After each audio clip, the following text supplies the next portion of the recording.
Bharat Ratna doctor Babasaheb Ambedkar यांना राज्यपाल CP. Radhakrishnan, मुख्यमंत्री तसंच दोन्ही उपमुख्यमंत्री यांनी आज सकाळी दादर इथल्या चैत्यभूमीवर अभिवादन केलं। यावेळी अनेक ज्येष्ठ नेतेही उपस्थित होते।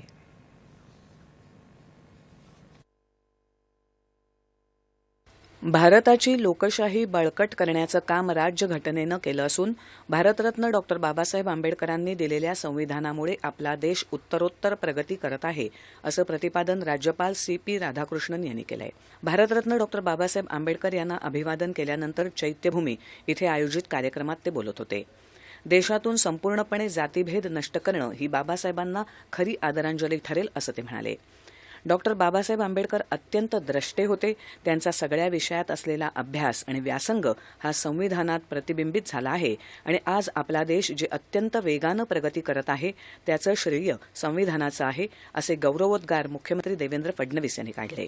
भारत संविधानाच्या मार्गानंच जगातली महाशक्ती बनू शकतो।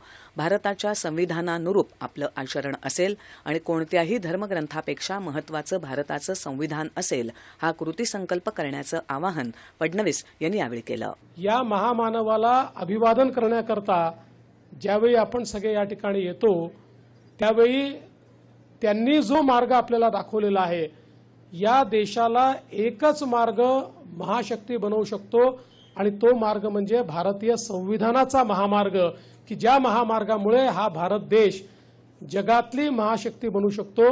आणि म्हणून आपण सर्वांनी बाबासाहेबांना नमन करताना एकच सर्वांनी ठरवलं पाहिजे, एकच संकल्प केला पाहिजे की भारताच्या संविधाना अनुरूप आमचं आचरण असेल। आमच्याकरता कुठल्याही धर्मग्रंथापेक्षा महत्त्वाचं हे भारताचं संविधान असेल आणि या संविधानानुरूपच आम्ही सर्व आमच्या जीवनामध्ये आचरण करू। मला असं वाटतं या संकल्पानेच भारताला आपण महाशक्ती तयार करू शकू। महापुरुष इतिहास घडवतात, मात्र डॉक्टर आंबेडकरांनी इतिहास बदलला, असं सांगत बाबासाहेबांचे विचार आणि संविधान कायम आपल्यासोबत असणार आहे, असं उपमुख्यमंत्री एकनाथ शिंदे म्हणाले।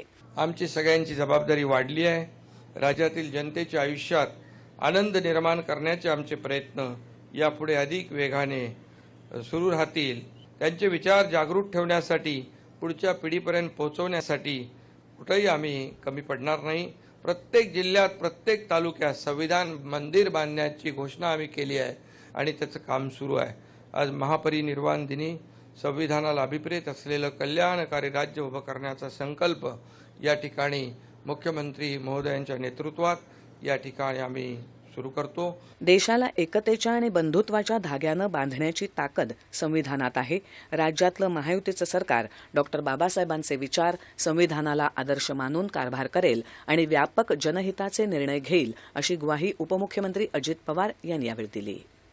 जनतेचं प्रचंड बहुमतानं पुन्हा एकदा निवडून दिलेलं हे महायुतीचं सरकार भारतरत्न डॉक्टर बाबासाहेब आंबेडकर यांचे विचार आणि भारतीय संविधानाला आदर्श मानून कारभार करणारे हे मी स्पष्टपणे सांगू इच्छितो। आता आणि यापूर्वी सुद्धा राज्याच्या मंत्रिमंडळात कोणत्याही पदावर काम करताना, कुठलाही निर्णय घेताना तो व्यापक जनहिताचा, राज्याच्या देशाच्या विकासाचा असला पाहिजे। आम्ही घेतलेल्या निर्णयातून या राज्यातल्या दुर्बल, वंचित, उपेक्षित बांधवांच्या जीवनात आनंद निर्माण झाला पाहिजे, याची काळजी आम्ही सर्वांनी कायम घेतलेली आहे।